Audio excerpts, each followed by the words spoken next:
Today we're at the Heritage Center, and we are starting what we hope to be a tradition, and we've invited 4 guest speakers here today to informally talk to us about music history. We're calling these Fireside Chats. And today, Sunday, November 30th, we're very happy and proud to introduce to you Beo Mitchell and Sanitarian. Beo turned 100 last week, November 24th, 2003. And along with Beo, we have Gary Stevenson, Winfield, Chum Steinhoff, and Robert Graves. And they, between the 4 of them, they have a lot of history to be able to share with us. And we're looking forward to asking them questions and listening to them reminisce about the old days, and like I said, we're hoping that this would be the start of a tradition and that we could do this more often.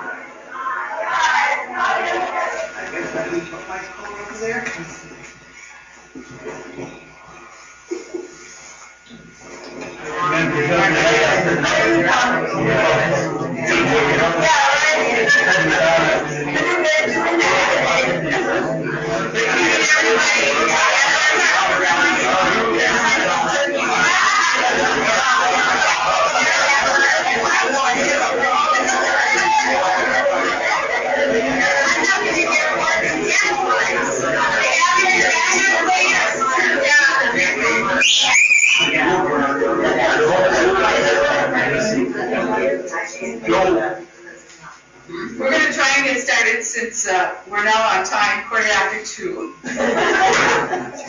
First of all, I really want to welcome everybody here, our panelists and everybody that came here to listen and to add a little to this discussion. It's the first one we called Fireside Chats, and it came about because of Beo Mitchell turning 100. That is so special to have someone turning 100 and then to have someone that can remember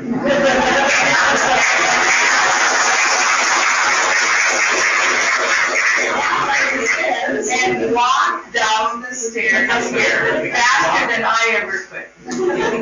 And she said she's got an exerciser, and not only does she have one, she uses it.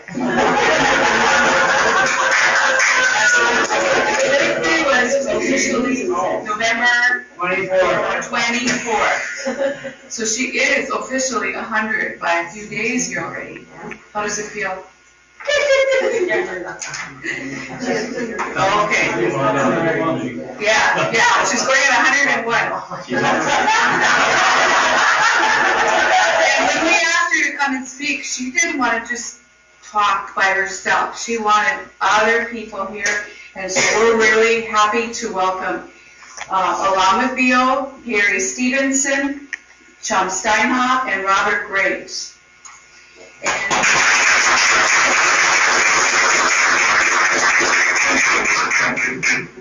And we have a little treat for everybody because it is your birthday. But before we do that, Elmer has a poem he wants to read. He feels that this is represents who you are. So, Elmer, John,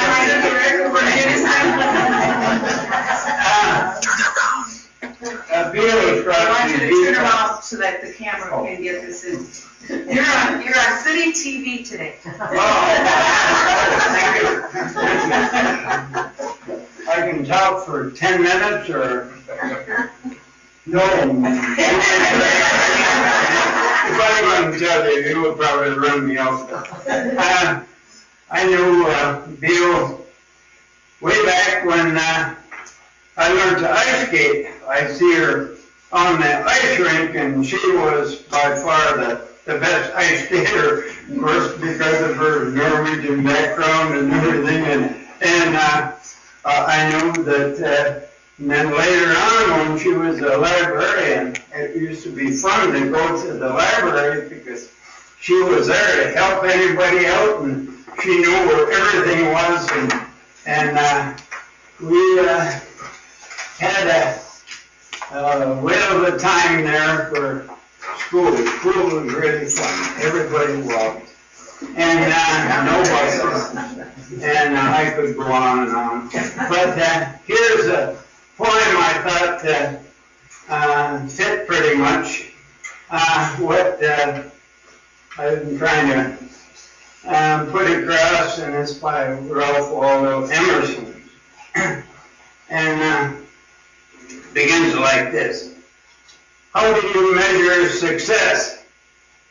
To act often and much, to win the respect of intelligent people and the affection of children, to earn the appreciation of honest critics, and endure the betrayal of false friends, to appreciate beauty, to find the best in others, to learn to leave the world a bit better, whether by a healthy child, a redeemed social condition, or a job well done, to know even one other life has breathed because you lived.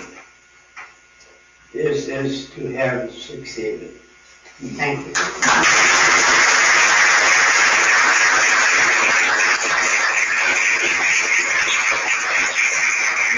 Good literature, Elmer. Couldn't have picked a better person to recite from. Okay, I think it's just a very appropriate time. Even though it's past now and you're going on 101, we can still sing happy birthday, right? All right. So just everybody really loud so she can hear. Let's give her a hearty birthday wishes here. Happy birthday to you. Happy birthday to you. Happy birthday, dear Beo. Happy birthday to you.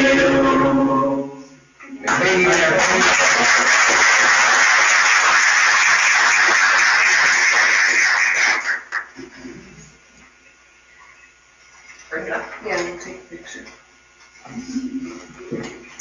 Linda Boffo did not go shopping yesterday. She stayed home and baked a cake. I don't make cake. We'll bring that here just so we can get a picture of you, and then we're going to move on here. Okay, this side. I'm not only the, wow. You've done a beautiful job, Art. Let's see. Here we go, okay.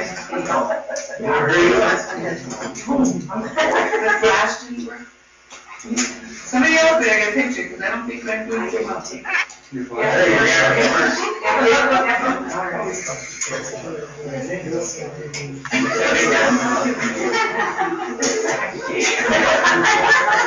Somebody got my class.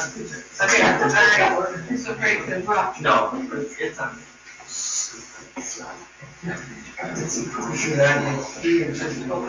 Okay.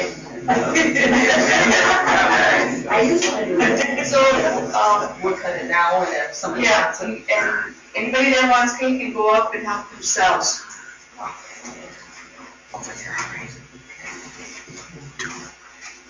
I think I'm going to take just a few seconds here to have you introduce your daughter and any other family that you have here. Well, if I can see all of them. I am legally blind. Maybe some of you don't know that. So where's my daughter, Beverly?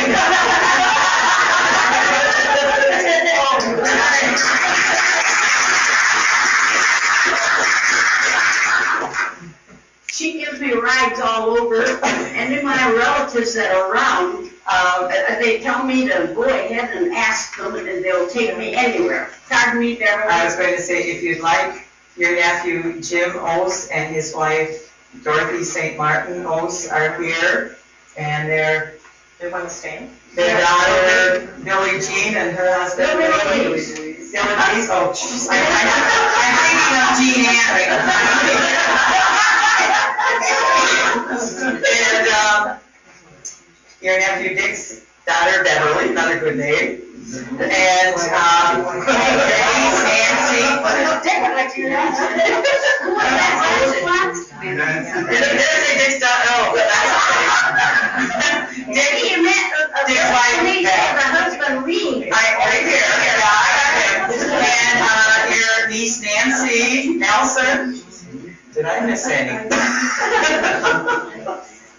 I think that's it. Gary, did you have family here too?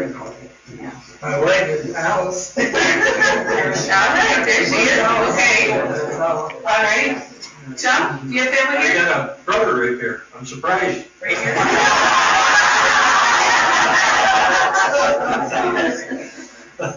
Keep checking up on him. And Doctor, do you have family here today? Got a very lovely daughter-in-law, Rita. All right. You should have a big family here. You have a big family all by itself called Graves. 15? Yeah. 15? But I mean, they have regular 17, he said. Before we get out of here, it'd be 18.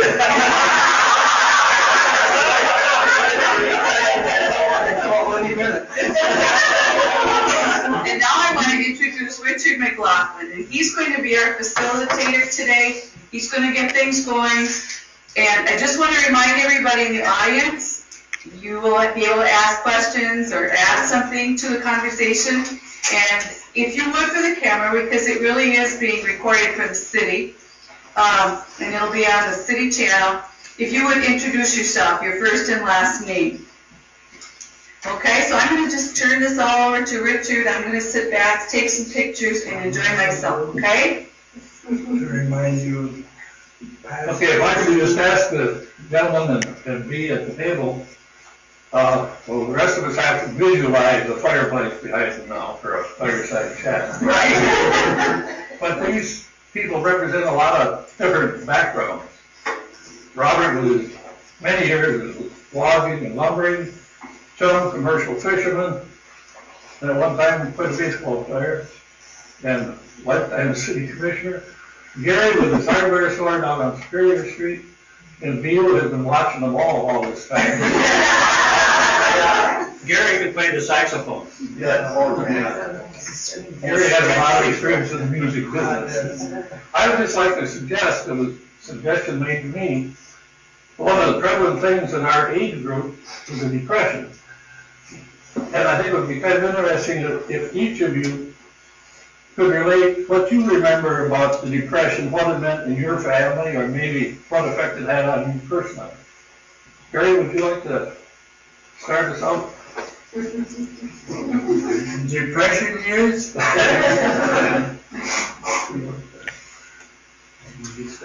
remember there wasn't much money around. And see, really, I don't even recall too much. I remember that we lived at the pumping station that supplied the water supply to the town, community. The city provided my dad with a boat, a motor inboard, and we used to come into town that way to get groceries and so forth. And we would ride into town with him and back in the boat. And like we are now, the boat age, he pulled it up on the beach and it began rotting there. But I remember we'd make these little wooden propellers and with a spike at the end and the handle on it. And we would put it on the edge of the boat, and that would be our motor when the wind was blowing. It would make a sound right off the water. You know, the north wind made there's a lot of hot air at our house now. But everyone did their shopping on Saturday afternoon. I recall that. Now, they shop every day, which is never done in those days. there were horses, buggies coming into town all the time, all on the street. I remember Mrs. Treadway had a tethering post, and you could tie your horse to. She left that up for many, many, many years. It was there until after we graduated in 1940. In fact, when I was in the store, in the hardware, that was still there. That was in, must have been 1980. Just before that, she probably had it removed. But I wish she would have kept that there, because it was something that people who were unfamiliar with the horse and buggy days, they would inquire what it was. There weren't many of us I could tell them either. No feathers on that. That's right. But that's Joe, how about your family at that time? Do you have any remembrances? Okay, Gary, you want to take a rest? Okay, everybody seems to want to know how the Stinkhill got its name. Well, you know, all around the bay was all lumber mills. There were shingle mills, and we didn't have plywood back then, but a lot of lumber and a lot of horses. And I can remember the carts used to come around from the woodware, and they'd bring wood to houses, them bowls, and the people would use that for winter wood in their stove in wintertime, and it was by horse drawn. And we had the Jackson Tyndall down there. They had about 22 horses down there. I got a double story on that one. They had about 22 horses, and they had to have a place to bury them. So anyway, I lived in Brown's Addition all my life. And when a horse would die, they'd just hook onto the horse and tow him up over that Stinkhill and dump him over the cliff. So pretty soon, I guess it got stinking, and my brother played up there, I played up there, everybody in Brown's Addition played up there. And that's where they buried our horses, so they call it the Stinkhill. So about, this was back in the early 30s. I was pretty young. And depression, like tough going. But anyway, about 1973, I have a boy about 5, 6 years old, and my neighbor has a boy about 5, 6 years old, Louis Murray. And one day I come home and there's a whole pile of bones by the house. I mean, a big pile of bones. So I went and saw Scott, and he says, "Hey, where did all these bones come from?" He says, "Up in the hill, they're dinosaurs' bones." I said, "Where did you get them?" He says, "Up over the hill." I said, "Those are all horse bones." He thought he was really discovering something. Dinosaurs' bones. Well, that's how it got to be the name Stinkhill. Because they didn't bury him, they just threw him over the cliff up there. Sir, But anyway, I gotta tell you one more. is that the hill that goes up by the laundromat? No, it's the other one, down further, by Diddy Blanchard's house. Used to be an old potash factory there. Okay. You know where that playground is there? Right straight up there. Okay, there's the Harger run here, Fisher Rock Run. I do that. Well, she calls that the Stinkhill, but I told her one time it wasn't the Stinkhill. I'll tell you, I told her it leads to the Stinkhill. Yeah, the top is the Stinkhill. But the runners called it Stinkhill because it was so rough to go up there. Yeah, yeah. So and they didn't know anything about the history of it, but that's the name they gave it without even knowing that there was a connection to the word Stinkhill. They made a name for the race, Stinkhill. That's all they talk about in that race is the Stinkhill. Get up the Stinkhill over the hill, you know. That was a tough one. I got another one. Go ahead on to that. There used to be a guy. Pardon me, what about the potash smell? Didn't that stink? Gary might be able to tell you about that after. Yes, Bill knows more about that. I know the people that owned it and burned down before I was growing up. a potash factory, they call They it. made powder for the World War I. And then that has sulfur in it? Sulfur and nitrate, yeah. Thanks. Getting back to the state hill, Jackson Tyndall, the CCI had the sawmill down where the new high school is now. One day the Jackson Tyndall burned and they couldn't get the horses to leave the barn and they all were killed there. They all died. So they got the horses from the CCI to drag them up on the state hill. And when they began to rot and smell, well, that's why another reason why they called it the state hill. Another thing that was up there, we didn't know at that time, but the DNR would know it now. There was wolf packs up there every night. The wolf packs, even our dogs would go up there. You'd hear fights every night up there. Coyotes and wolves and all that fighting on top of the hill. We got scared to go up there. Until they started, the horses deteriorated. But anyway, I got one more on a guy that lived halfway between Brown's Addition and Uptown. Harry Stewart, his name was. He had one leg, peg leg. Old peg leg. And he was a barn boss at the Jackson Tyndall. So, and he had the water, there's a creek coming out of his place, and he had a dam behind his house, and he supplied water to 3 Jackson Tyndall houses and the barn. So, I don't know who the boss was, it was old Joe Darrow or old Wallace or who, but they fired him. Oh. For something, he got mad at him. You know how he got fired? His name was Stewart. Harry Stewart. He had woodlight. Yeah. And he worked at the Jackson Tyndall, and they used to give him free firewood for his house. And then that was too uneconomical, so they start to charge him so much a load. And when they did that, then he put a plug in to cut it off for the barn, so the barn didn't get any water. So Mr. Wallace, he was the superintendent of Jackson Tyndall, he called the lawyer, and the lawyer says, I can't make them give you that water, so you have to settle up with Mr. So you know what they did? They hired him back. So he got the money in.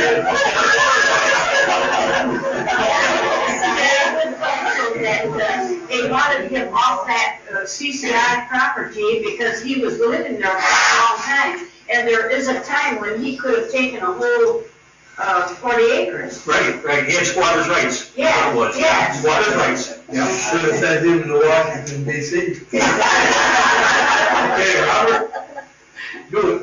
Have to have a few minutes on the floor here.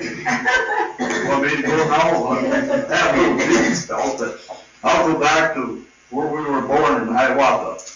There was half of us born there, and then about the other half, there was only about one difference, I guess, on the Studs Creek in '94. But then at Hiawatha, we were just a short distance off. But we moved to I should get to my dad first. We married a buyer's girl, and we had 2 half-sisters, and she died of appendicitis. So he had met my mother, I think, in 1917, and married her in 1918, I guess it was. And my brother, Roy, was born in 1919, and I was born in 21. And Irene was born in 22, and Ed was in 23 or 24, and my sister's Mary was in 25. And then we lost little Ray. He died about 2 weeks old. He's buried in Hiawatha Cemetery. I have a son buried there too that was a few years ago, fell out of a tree and broke his neck and back. He was a hunter. He was a policeman in Bay City for many years. He loved to hunt and fish. And he's buried. He wanted to be buried there in Hiawatha. And so when my dad met my mother there, well then our godmother was Mrs. Rett, and she's buried there in the Hiawatha Cemetery too. Well then they had several teams of horses, and he followed up logging in the swamps. And there was a fellow by the name of Mac McCarthy that was the engineer in Manistee. But this was an old logging road, the old 94, for many years. And through the 1920s, Dad would contract logging the swamps, and Mac McCarthy took a liking to my dad, and he had a couple teams. He'd hire 3 or 4 teams, and they'd do maintenance in the summertime. In the wintertime, the road was never plowed. It never was plowed until the CCs came in when Mr. Roosevelt took over presidency. And in a year's time, he had the CC camps going and the CCs coming in. Well, 94 still wasn't taken care of. Not until the 1950s and 60s it got to what it is today. But it used to be our old sleigh road and the log roads, and the old lumbermen put the bridges in. And I sat when I was 7 years old, many hours driving horses for my dad because he had blood poison in his hand. He ran the wheels of a horse grader. He didn't have no truck graders for summer maintenance on 94. So we moved to in 1926, we moved up to Stevenson Jackson, where you people are talking about. And the big camp up there looked like our fair barns with the horses and the way they had it built with the oats and the hay that come in on the LS&I at Spur 15. And that's where they took the timber to Spur 15 to ship it into Munison on the railroad. But anyway, they had the big camp in there, and all it's beautiful horses. I'm guessing, but probably 100 head, and big rows of barns and big camp. Then they had these sleigh roads, and these mammoth loads of logs that you see is true. My brother and I would chop holes, and what they call these sweet holes. The reason why I guess they named them sweet was because the Swedes contracted to build in the camps in the summer months of that, when they didn't do much logging in the summer. They dug these holes about half a mile to a mile apart. So when they run out of water, they fill up again with barrels. So anyway, I and my brother would chop holes in them, and we'd get cough drops or candy bars or something at the big camp. But my dad had a small camp. He contracted to bring it out of the swamps with horses to the big sleighs, and then they loaded it on and hauled it to the Spur 15 and back to Mellstrand. Most of you people know where that is. And so my dad, he bought from Walter Crosby. A lot of you people here know Walter Crosby. He had the farm for quite a number of years till he died out there in 15. Now I guess it was 94 at one time. But he bought a big old bay horse, and he was windbroken, but he was a good old swamp horse. He'd take his foot and test the ground to see if it would hold him up or not. Anyway, he was out living on the field digging for grass. Well, he couldn't work the horse when he got it, so he was going to send him back. So Walter, he made a better deal on the horse. But anyway, they had to keep him about 3 weeks, feeding him to get him in shape to work him for a bit. So I loved that. That was supposed to be my old horse that landed up to be my dad's in the end. But anyway, we used to haul dinners out with him, and we had a bull there. We took a cow and a little bull into camp with us behind the wagon when we moved from Hiawatha up into 34. Chum knows where it is. We had a little camp, and you know where that is, on the Chapel Creek. And that's where we cut the water holes now.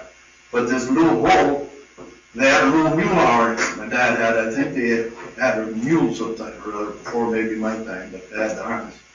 So I'm only 6 years old, but I kept at that bull and that harness until we had him pulling wood for the men's camp, I and my brother. But one day he took an honoring streak and we was going to show my dad how good he worked. And I had to let go, and my brother, he got up and wanted to fight me because he hung on too long and we threw him in the stump and give him a black eye. He didn't make a very good show for me then. Nancy was our milk cow. Most people took a milk cow with them whenever they had families. And so they had their fresh milk. So I wanted to learn how to milk this cow to help my mother out because my dad would never milk a cow. And but she always called for a cow to have for the family, to have milk for them.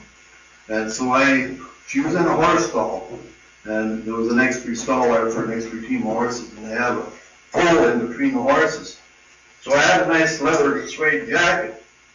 I shouldn't have worn it in the barn in the first place. But I got a little warm in there. I took my jacket off and put it on the pole, not thinking old Nancy would get it in her mouth. But anyway, I milked her and took, pretty proud, I took the milk to the house to show them whether I could start milking the cow for her.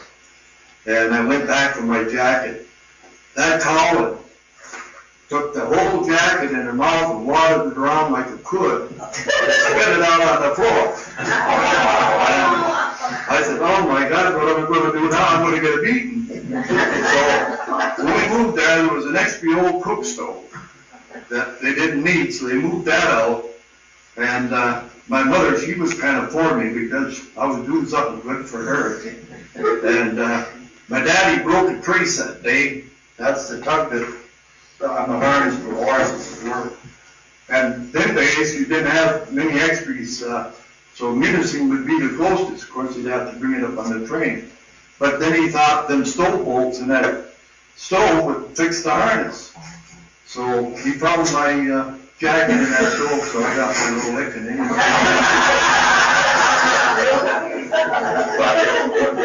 In the spring of the year, well, I should tell you a little story about while we was breaking this horse, we hauled the dinner to the men.